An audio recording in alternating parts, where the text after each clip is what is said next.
This is the Seven Figure Agency Podcast. Discover the strategies and techniques to grow a highly successful and profitable digital marketing agency with your host, Josh Nelson. All right. Well, hello. Welcome. Thank you for joining us on today's special session of the Agency Success Podcast. We are spotlighting Jim and Brian from Roofer Marketers. I'm so tempted to say roofing marketers, but Roofer Marketers. These guys have crushed it over the last couple of years. They were our 2019 fastest growing agency of the year, which we kind of stacked up all our members and looked at the ones that had the most, new client growth, most recurring revenue growth over a 12-month span. And these guys have just crushed it. So Jim and Brian, welcome. Thank you so much for coming on and sharing with us today. Yeah, thanks for having us. Yeah, thanks, Josh. So let's just start from a high level. Kind of tell us a little bit about your background. You guys, tell us a little bit about your agency and where you're at now in terms of monthly recurring, so people get a sense of what you guys are up to. Yeah, so I guess Brian and I met a few years back. I was doing some pay per lead. He had an agency, and we had joined a mastermind together, and so we spent a lot of money to meet each other. That was, if that's an easy way to put it. And we were kind of noticed. First of all, we noticed that we were both in the Minneapolis area, and then secondly, we noticed that we were a couple of the only people that were actually implementing the things that were going on there. So we decided to combine forces on a couple of projects that led to working together on an agency essentially, but we had a kind of a pay per lead model early on that didn't last long. And then that kind of evolved and developed into Roofer Marketers. So, So you guys run Roofer Marketers. Your business partnership kind of formed through a mastermind. Kind of, where are you guys at? How many clients? How much recurring revenue? Kind of give us the lay of the land in that front. We are at monthly recurring. So we had a couple of people pause during the COVID crisis. So we lost about 8% there. But right now we are at we're at about 50. I think about 56 monthly recurring.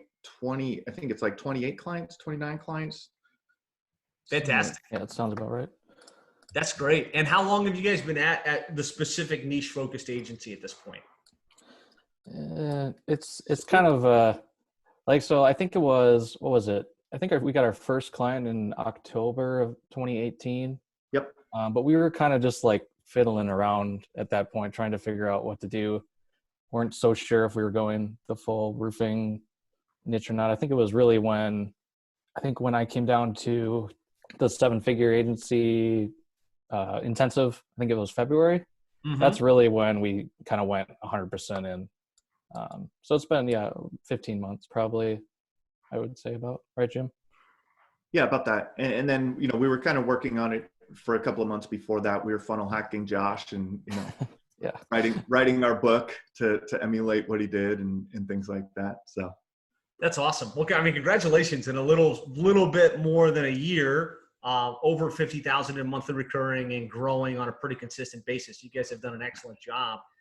So you mentioned where we started. Just how did we start working together? Just so that everyone knows, like, what was the genesis of us working together here at 7-Figure Agency? Well, we'd like I said, we were kind of funnel hacking, right? So we were looking at who was doing a niche model really well, and we came across Plumber SEO, and from there, we started kind of looking at the things that you were doing and looking at other people that were doing niche focused agencies, and then through one of the things that had purchased or downloaded from you, we got Brian got on your list, right? And then he was like, man, I think I'm going to fly down to Florida for this event, right? And he could kind of tell you the story of what it went like down at the event. Yeah, I don't think you could come that time. You had something going on, so. Yeah, it was real short notice. I'll go check it out. Yeah. Well, long story short, the first mastermind we were in didn't. There's a lot of stuff that went on with it that was not great, so we kind of lost trust in the whole mastermind. process. So, flying down to Florida was like, we'll see what it's about, but I wasn't expecting much. But honestly, I mean, just seeing, Josh, you running a really great agency yourself and just giving it all on a platter to everyone was kind of a big eye opener for me. So came running back and I was like, yeah, we got to go all in on this pretty much. Yeah. Nice. That's awesome. So yeah, kind of having an experience of like not best scenario to kind of getting what you needed. What were the main issues, problems, ideas you were looking to solve for when we started working together? Like when you guys, after that first, intensive and you were like, okay, this sounds great. What were the main challenges or hurdles you were looking to solve for? I think what we saw first was the kind of the ability to execute what we wanted to do faster. And that's really what was solved for in joining the 7-figure agency. We saw the format of it, the content that was provided, plug and play everything, right? So that was the thing that was like, because we had written our book actually, for example, we wrote our book before joining the 7-figure agency. We published our book before joining the 7-figure agency.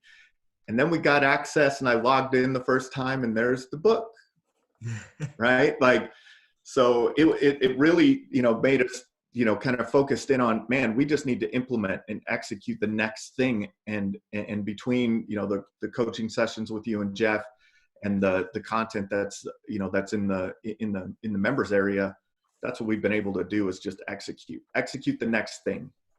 Nice. And I had a legacy agency before, and to be honest, I mean, that's, when you got clients in every different type of niche and it get kind of burned out, it was, the niching down was definitely the way to go. We both knew that. Yeah. 100%. So one question a lot of people always have when we're talking about agencies and agency growth is, how did you choose the niche? How did you guys land on roofing companies? So the paper lead that I was doing was in roofing that we were kind of partnering on. And Brian can tell you, he had a legacy client in roofing. Yeah. I had a legacy client that we're doing really well with. Knew them really well. And that's kind of just decided to take them and run with it. Got it. So you had already kind of gone down that path. You had a little bit of success under your belt. It's like, okay, this seems like a good place to focus. And had a case study too. So that was a good starting point for sure. Nice. And how did you guys transition from pay per lead, where you're just basically getting whatever it is, $50, $75 per lead, to a retainer-based model where you're getting a consistent monthly fee? How did you guys make that pivot? Well, we learned that pay per lead has its own, kind of hassles there, right? A lot of times you're not dealing with the right client, that you talk about a lot of times in the 7-figure agency about getting to the right clients, ones that are actually doing business, going to grow long term. A lot of the people that buy leads are really small, hit or miss. They're not very. There's a lot of arguing over if it was a quality lead or not, and things like that. So, I mean, it wasn't a hard transition. And with Brian having his agency with clients on a retainer model, he's very familiar with that model also. Got it. So how did you get the first couple of clients, on an actual retainer? Like, what was the approach that worked for you guys to go from zero to, let's just call it 5 active retainer-based clients in your niche? So the first clients were done through cold email list, and what is now known as the Hillsburg method, but it was essentially a video audit strategy where we were reaching out to companies in specific areas, asking them if they wanted to, kind of for a video audit, if they wanted to be one of our exclusive, kind of companies in that area. And that's how we got our first 4. And then from there it was 7, executing through the 7-figure agency. But by then, I think by the time we had our first 4, Brian had the site ranking pretty well. And so we started getting some inbound leads through SEO also. Nice. It is fun to switch from having to chase everything down to having some clients come to you, right? I mean, it's kind of a beautiful transition. Absolutely. For sure. Yeah. So I guess just looking back, right, from startup to over 50,000 a monthly recurring revenue, what would you say would be like the top three things that you've implemented from the seven-figure agency that helped to move you forward and kind of helped you get that kind of momentum? A big one was webinars. I think once we started doing that, we really started getting, well, Jim would know better than I did with the sales stuff, but just as a clarification, Jim does the sales in our agency. I handle everything on the fulfillment side.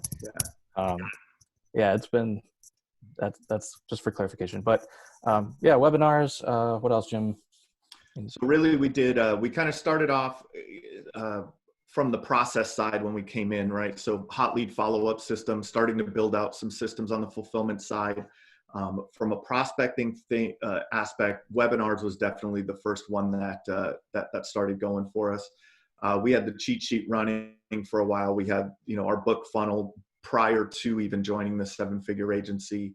And then it was joining the industry association, creating the Dream 100, and really focusing on marketing to that industry association, to members of that industry association. And then from there, it was really building authority through our social media marketing. The podcast was another one that kind of the next thing that we did that really started giving us some great authority.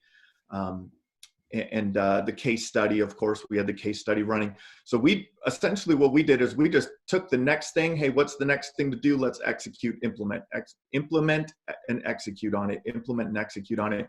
None of them are perfect. I found an email from you, Josh, to people who abandoned our book funnel cart. So you were sending people an abandoned cart email in our book funnel. I don't know how you did that, but we forgot to find and replace Josh maybe. But that's what we did, and that's really what built the momentum that we had so quickly, was just the okay, we have the webinar started. Okay, what do we do next? Industry association, what do we do next? Right. And that's kind of how we've continued to do things. So I'm going to share my screen real quick so you guys can kind of talk through some of this, because I think you have done an exceptional job implementing, right? All of it, right? From the Hillsburg method stuff early on to really choosing the niche, putting the branding in place, positioning yourselves as the go-to experts, being personality centric where you guys are on camera, it's front and center that you're the ones in charge.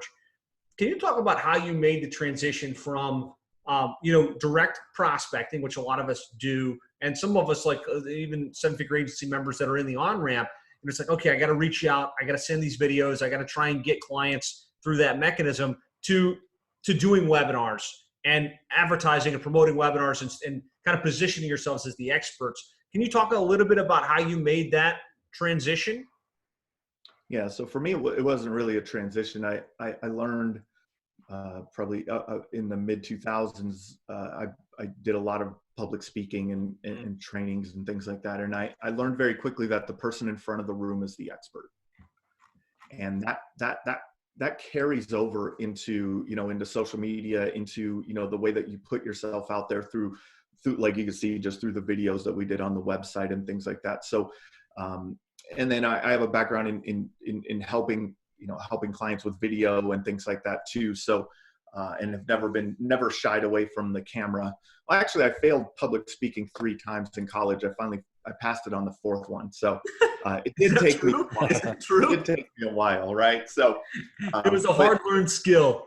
It is. It was. It's one of those things that's difficult, and you're always critiquing yourself. And my wife tells me I'll edit some of our videos where I'm talking, and she's like, "How do you do that? How do you edit yourself?" Right? And so, but that's what it is. It's being the person in front of the room is the expert, right? And so that's where we wanted to make sure that we were on camera speaking to our clients, just like. And one of the things that we do is we try to execute everything that we are, advising our clients to do. So we're telling our clients they should rank their website through SEO. We're doing that, right? We're running paid advertising. We're doing social media marketing. All of the things that we're telling our clients to do, we want to be executing ourselves and leading from the front. So that's kind of how that came together. Brian can speak to more about how he put the branding and the website and things together, because he did an amazing job on that. I can't take any credit there. The guy has a very special skill set. Yeah, Branding, not so much. Talk us through it, Brian. I mean, it looks wonderful. I mean, I'm not into like design or branding. It's more SEO is my background. So I'm not into design or branding. I don't do a good job of that at all. I felt like the bright red color stood out, so we used that. But yeah, I mean, one thing I think we didn't mention is that, over time, I mean, I didn't put this site together overnight. It took, a lot of time, months and months, but, and I don't know if Jim mentioned this, but, all those things we've been doing, webinars, case studies, Facebook ads, like at a certain point, it's like a slow ramp up, and then you kind of hit this momentum shift in terms of people seeing you as the expert. And I think we kind of hit that not too long ago, but it definitely took some time, from the beginning standpoint. That's a great point, because there was a period of time where it felt like you guys were doing the webinars and you were doing the podcast episodes and you were creating the content, but just it was all happening underneath the surface and it wasn't materializing into sales, right? Can you talk a little bit about that? Yeah, I think it just takes time, right? No, these aren't short-term marketing strategies, right? SEO is not a short-term marketing strategy. Building authority is not a short-term thing. You don't just show up and become an authority overnight, right? So you have to put the work in behind that. But that work will always pay off down the road. And through that authority building, that's really what happened with us. And we really, I think, as I mentioned, we really started getting kind of feeling the beginning of that after we started marketing directly to the industry association people. I think that's where we started, and it was because we were pointing our efforts at the right audience, and that was a big thing. So, essentially, we were forcing ourselves to be on the stage in front of the right audience, if you want to think about it that way. So, that was one of the things that helped do it. And then it's the consistency of effort, just nonstop, continuously doing it. And I see people. I saw people in the seven-figure agency a few times. One of the, I guess more recently, I think it was like comments about, I sent 40 emails through the Hillsburg method and no one responded, or I did my first webinar and I only got 2 people to show up, right? It's like, yeah, you did. You got 2 people to show up. That's how we thought about it, right? We got 2 people to show up. And I mean, we still, on our webinars, we were only getting about 10 people live on the webinar, about 40 registrations, about 10 live since kind of probably late August. Before that, we might have got, 2. I think we actually did a webinar with no attendees. Remember that one? That was a good one. That was a good one, right? We did a webinar with no attendees, and we don't care, right? Because now we get to have that content. It goes on our YouTube channel. It's, we can use it, through everything else.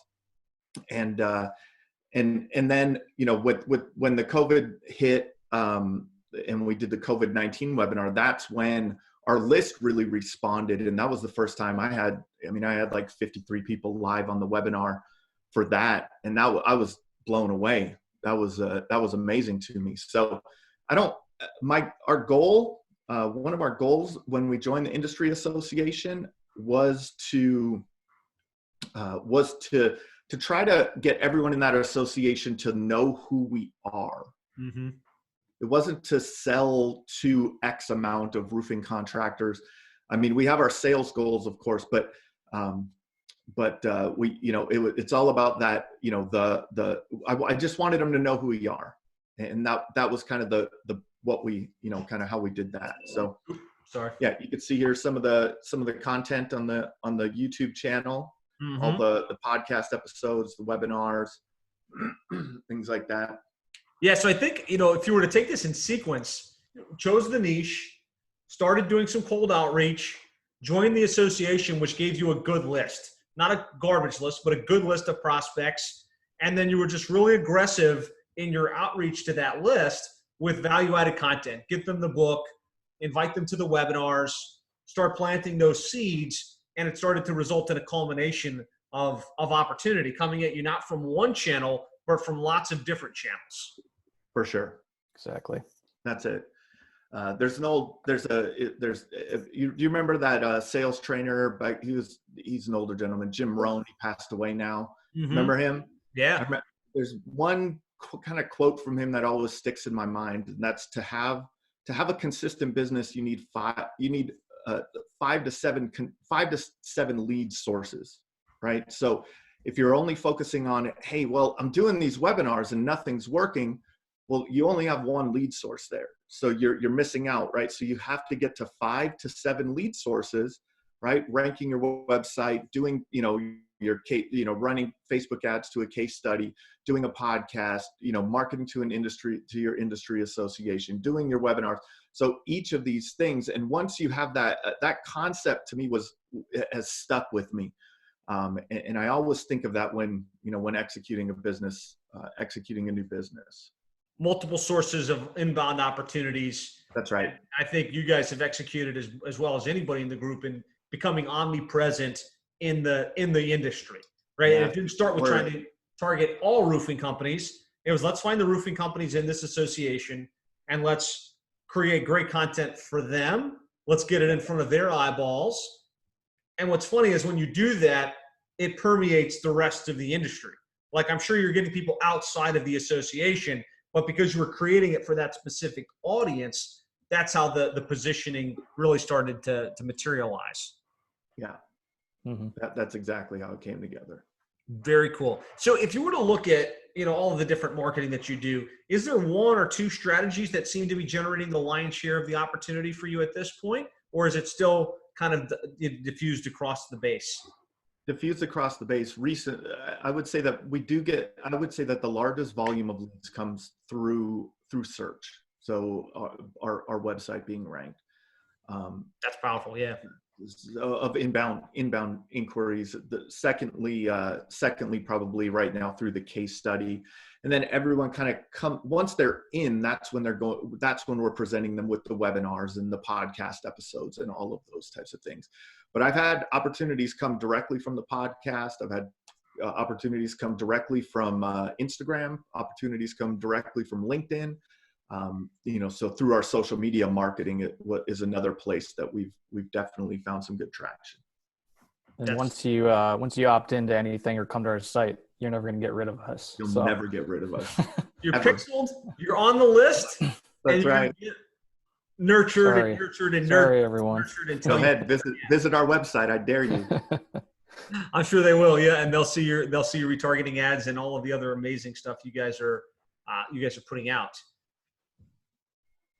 So I think that an important insight, I want to hear from you guys in chat here, what's standing out to you in terms of what you're hearing. I think an important insight is if you're looking for a single bullet that's going to just drive your business forward, it doesn't exist. Like, if all they did was run a case study funnel, hey, look at one roofer, they got this result, and that was all they did to a random landing page, they would absolutely not be where they are today, right? It was that they took a multi-channel approach to their marketing and really dominating this local space. Would you agree? Would you agree with that assessment, Jim and Brian?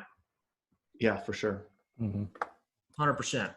Okay, so let's pivot a little bit. Let's talk a little bit about the service offering. Like, what exactly is it that you do for the clients that you serve? What is your program? What does your packaging look like? So that's actually a perfect time to pivot to the service offering, because that's exactly how what we tell our clients that they need to be doing, right?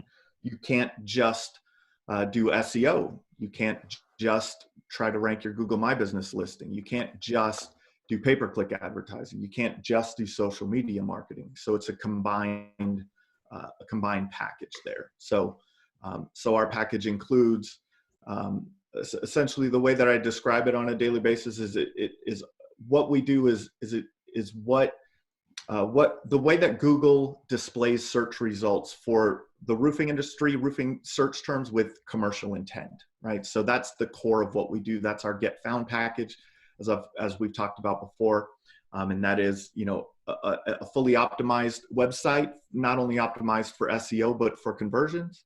And then ongoing SEO for the website. Helping optimization of their Google My Business listing, and all the SEO that goes into ranking that. Their reputation management system to help them build their reviews and their trust in that Google My Business listing. The management of all of their pay-per-click advertising, retargeting and remarketing ads, and then social media marketing beyond that. Nice. And kind of high level, how do you charge for this type of thing? You a la carte, monthly fee? Monthly fee, $24.50 for everything, $19.50 if we're not doing the social media advertising for them, social media marketing. Got it. Very, very, very cool. Had you guys ever been a la carte based, or have you always been retainer based? You were doing pay per lead at one point, so that's kind of a la carte based. That's a la carte, but no, we haven't. It was all or nothing. Always recurring, yeah. Always all or nothing recurring. Yeah. That's a game changer, right? Do you feel like if you were doing, random websites for roofing companies or random, piecemeal type stuff, that would have stalled out your growth a little bit? 100%. Definitely. Yeah. So having a comprehensive solution where you can come and say, look, this is what you're going to need to do to generate the maximum results, and this is how much it is, either take it or don't take it, has been a big part of what's driven your agency forward. And behind that is, if would building them a website, what would that do for their business? Well, it'll do something very small, right? But if they're not getting traffic to that website, then what's the website for, right? What good is that website that you build them? So everything goes, everything, we are the experts in what we do. And this is what we would do if we owned a roofing company, right? We wouldn't just do one thing or another. So that's the service offering that we put together is, what should you really be doing? Not just, well, hey, we'll do what you want us to do. No, we're the authority. We're the experts in this. This is what you need to be doing as a company to generate the best efforts through your digital marketing. That's awesome. And you guys are obviously getting great results for the clients. So let's talk a little bit about how you get the work done. So you guys have grown to 20 plus clients across the country.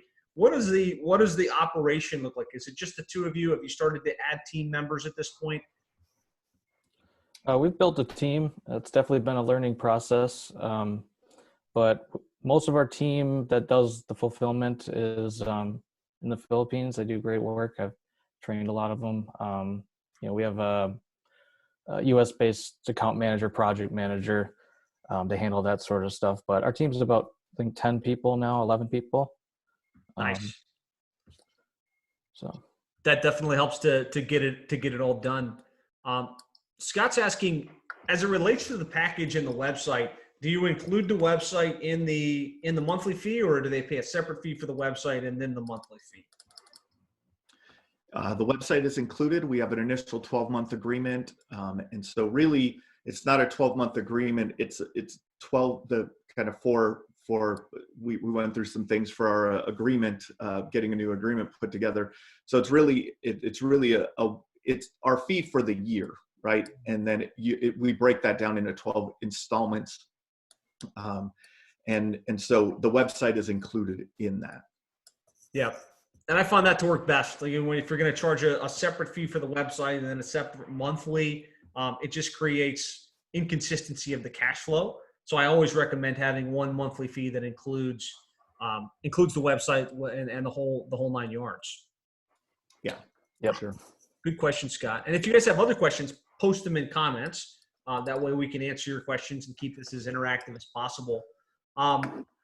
Looking back over, the growth of the company and kind of what you guys have accomplished, what would be like 3 key lessons or 3 key takeaways that you could share with the group? Well, I could say, I mean, you got to start somewhere. You know, it was what was the quote? That's something about imperfection. You just gotta go for it. I mean, if you start just thinking about everything and you're not going to get anything accomplished. So, make a list, do one thing at a time. As I said, everything that's on the site and all of our different inbound sources we built slowly over time. We started with the web and we started with the site. Then we did the webinars. We did the book. I mean, that was all progression. So don't overthink it. Just do it. That's what I would say. Great. Jim? That's for sure. Yeah. And that was, in the beginning, we were hesitant in hiring. I think that we, if looking back, I think we could have hired faster, and that would have helped accelerate the growth. It's the unknown of what your recurring will be in the next, in the next 6 months or something, right? So, having to hire, before you have, a good amount of recurring in there, I think we could have done that a little bit sooner, and then just executing as fast as possible. I would have probably executed things even. I would have done things even faster. So no breaks at all. Just no breaks, no hesitation. Like, let's go, right? Like, both of us, Jim and I, both like to overthink things. For sure. So that's helped us a lot. It is because what's really funny, Josh, and I've told you this in person, is that every time I think of an idea, like at the next intensive or at the next thing, there's like a fully built out module on exactly how to execute it. I'm like, that's awesome. I was thinking about doing a podcast. Okay, here's everything you need, right? Like it definitely just doing the next thing, just pulling the next module out of the members area and put it in place. So that's awesome. Let's see. Jeremy's asking, when you look at the spend versus the management fee, are you including that in your $2,400 monthly fee, or do you take that on top? All ad spend is on top of the $2,450. Yeah. So keep that separate, guys. Run Google AdWords, to directly to their card. That way they see how much went to Google AdWords, and you keep your management fee. Very hard to manage profitability if you're taking their spend and billing that directly, and then spending it on your own account to manage the AdWords. So good question. We did that in the beginning. We had 4 clients in the beginning that we signed on a package that included ad spend. And so it was $3,000 a month, $1,500 of that was our agency fee, and $1,500 a month went towards their ad spend through Google Ads. And there was, you can't scale that. It's too difficult to scale that, and to have that much ad spend coming out of your pocket on a monthly basis. They don't pay their next month's agency fee, and all of a sudden their card gets declined, and all of a sudden you're down $500, $1,000 in ad spend on top of that. So great point. Yeah, there's a risk to it. There's the concern for them not knowing, transparency wise, how much maybe you spent on ads versus just pocketed for your own profitability. So I always recommend keeping the budget separate from the management fees. Jeremy's asking if you guys just do SEO and pay-per-click advertising on Google Ads. Do you get involved in Facebook advertising at all? Facebook ads also. Yeah. Facebook and Instagram ads. That's the additional package, though. Yeah. That's the $2,450, includes running ads on Facebook and Instagram. Yeah. So it's a very comprehensive, this is what you need to do in order to maximize your lead flow, in order to, just capitalize on the internet. It's website, SEO, pay-per-click, social media, paid advertising, tracking, for a monthly fee that's going to be, easily monetized. Yeah. Yep. I love it. Steven's asking, can you give me an idea how many strategy sessions you guys are taking on a monthly basis to get that kind of growth?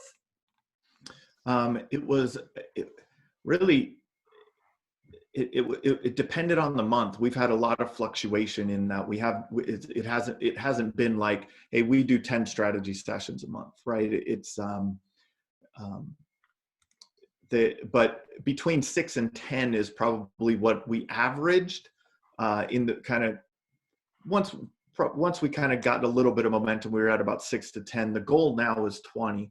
But we're pushing it to get to 20. That would be cranking pretty well. So that's the goal every month. But so yeah, I would say, to get to that, you gotta be focused on at least 10, trying to hit 10. That was my goal every month, was to hit 10. Got it. So shoot for 10, and then close ratio somewhere in the 30 to 40%. 30s, mid 30s. Yeah. So if you can get to 20 strategy sessions, you'd have like 5 to 6 new clients, That's right. and you're going to get 3 to 4 new clients. No. Yeah, I think it's a great point, and Steven, it shows that you're thinking, right? You can do all of the best activity, right? You can have a great website, you can have case studies, you can be doing podcasts, but if you're not getting 10 to 15 or more strategy sessions month in and month out, the new client volume is not going to be there, and the growth isn't going to be there. So like really being clear on what you're shooting for and how many strategy sessions you need, or sales appointments, whatever you want to call it, is smart thinking. Do you guys track that activity? Is that something you guys pay close attention to make sure you're hitting that 10, or how do you track that stuff? With the KPI board on the wall right here. Nice. Love it. So KPIs, right? How many strategy sessions, how many new clients, how much recurring revenue growth? Love that you guys are really tracking and measuring the activity you want to get more of. All right, so Matt Coffey had his hand raised. I'm not sure what he wrote in here, though, was what are the top 3 things you guys are doing right now to get strategy sessions during the pandemic? Like what's worked well during the pandemic to get strategy sessions? The strategy sessions definitely slowed down when the pandemic hit. But I went really aggressively with the webinar and the podcast episodes, and really focused on what roofing contractors would need help with at this time. So I did a series of podcast episodes on those very specific things. And that has led to some other opportunities from doing that. But through the pandemic, really what we've seen is in the last couple of weeks, I've seen the call volume increase of our inbound. And it's mainly that it just seems like people are starting to get back into buying mode, or into, all right, this is going to end. So what are we going to do? Nice. So that's smart. You kind of went into, let's create great content that's going to position us. Yeah. As this in the immediate term, and as this thing starts to come back to normal, you've got all of the content that you can drip out over time. Yeah, and really just to position it helped build our authority even more, right? That was the whole goal, is just to build our authority even more, become more omnipresent to them, and that'll. I don't think about how many, I wasn't focused on how many strategy sessions can I get during the COVID crisis. It was just, hey, let's just do good things, and good things will come, right? Yeah, it makes a lot of sense. Todd, what's up? Glad to have you with us. Todd's asking, do you find you have to have multiple meetings with the prospect to get the sale, or do you guys usually get a one-call sale? How does that work in your world? So we do a two-part. It's a two-part sales system. It's the discovery call and then the strategy session. I find that I may probably, out of our 26 clients, I may have had one sign on the strategy session. I don't ask for the credit card. Maybe I should. But I have a proposal system that I use that sends them the agreement and the system overview and process overview, and kind of some information around that's integrated, that they can just e-sign and move on. But I don't find that I find that it is something that people want to think about or compare you to another company. The client that we just signed last week, we did our strategy session. Great. Everything went well. We're going to think about it. Sounds good. We're going to make a decision in the next week. During that time, when they came back and called me to say, hey, we're going to go with you guys, they said that they had they had 6 other sales presentations in that time period. Wow. So they were actively looking to buy, right?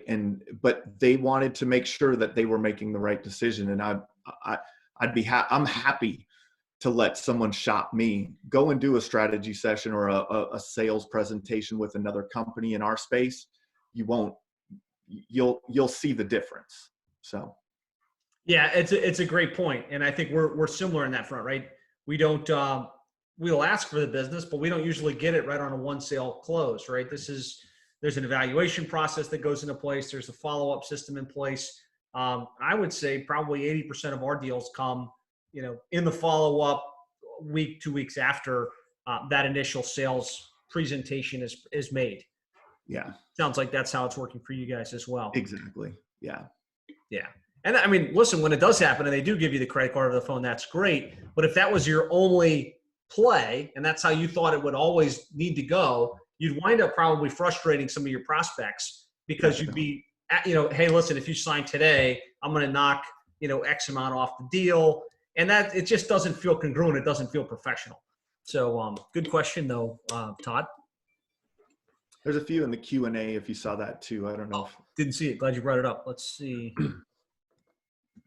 Q&A, where is it? All right, let's see if we haven't already answered some of these. Joel says, not sure exactly how your service is offered. If this is a problem you have, deal with project creep.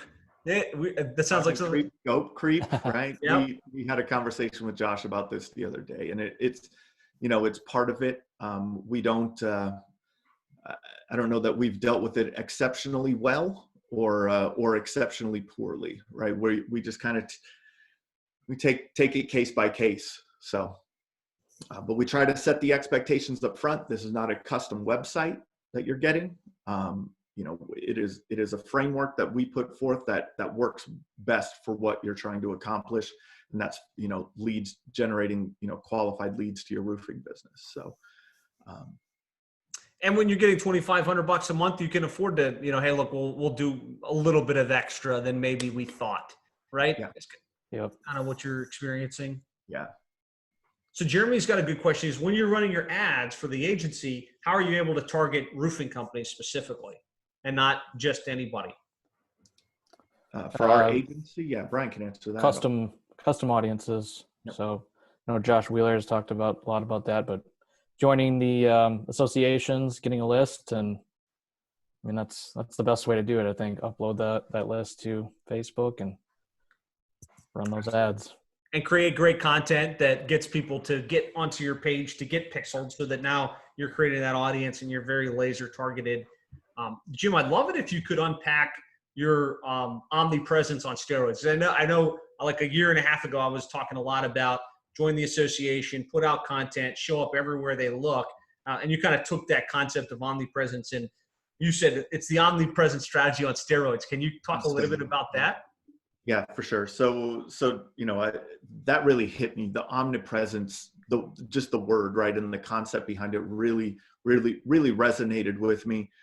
And so what we did, the omnipresence approach, what Josh is talking about is, you're joining the industry association, you are marketing to that association, whether it's through direct mail, it's through, all of these different, aspects, the webinars, the, custom content or creating content, valuable content.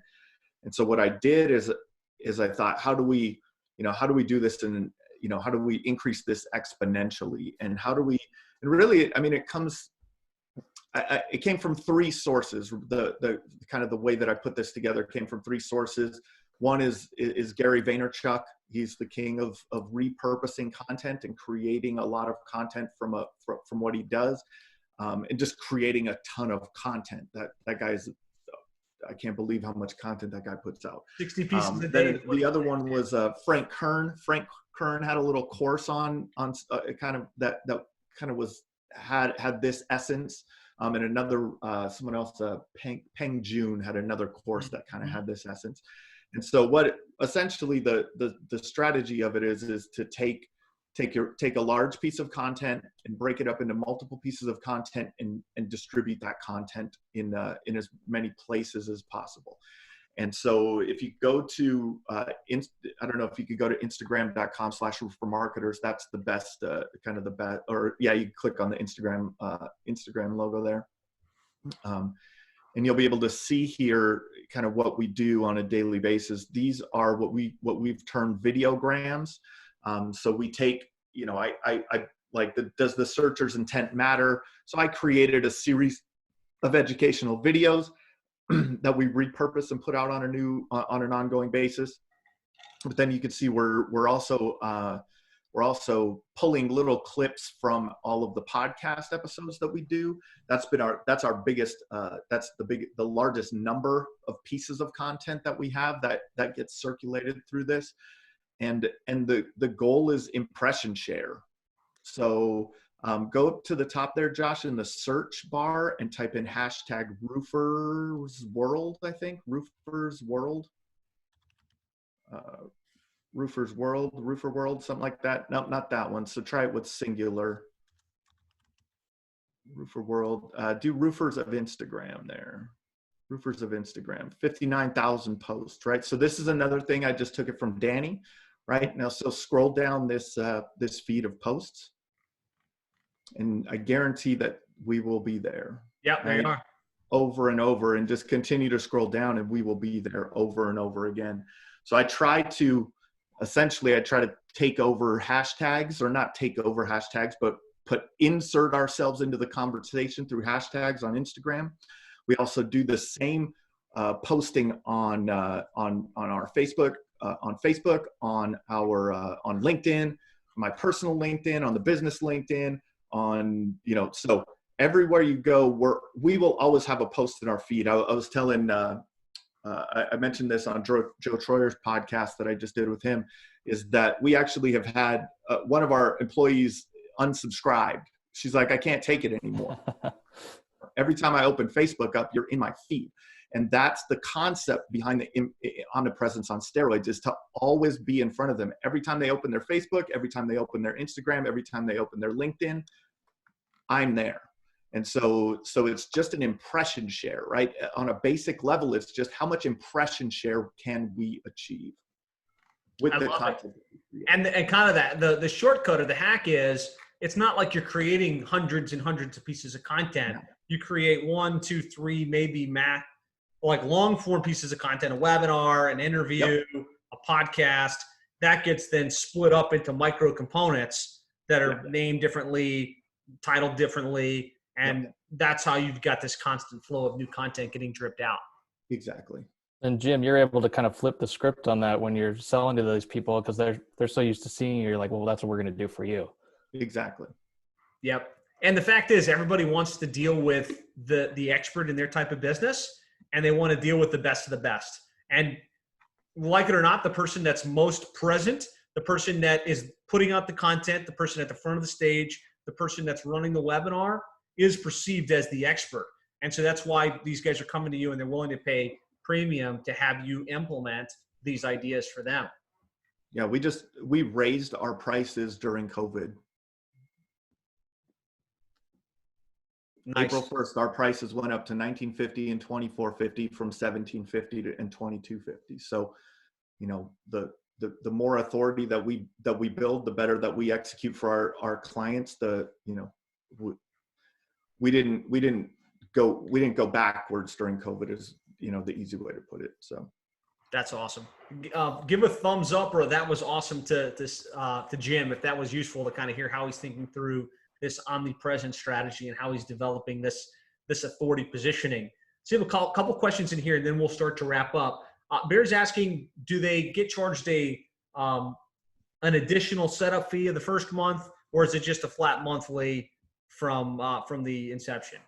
We're just doing a flat monthly from inception. Okay. And he's asking, what happens if they sign in the middle of the month? Do you guys just do anniversary-based billing, or is it based on the first? Yep, 30-day billing. Yeah.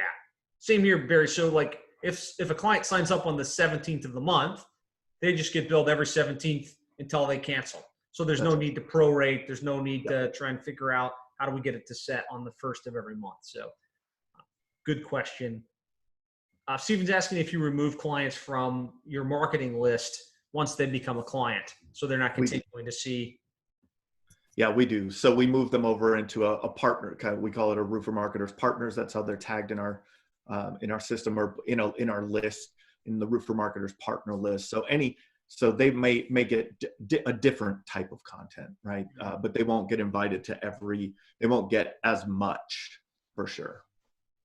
Yeah, good question. And I think easy to remove them from an email list, a little bit less easy to remove them from a retargeting list or from a social promotion list. But that's not a problem, right? That you want your clients to see you and see all the great stuff you're putting out, because then they're just like, oh, I must be with the right company, right? These guys are continuing to innovate, continuing to roll out great information and content.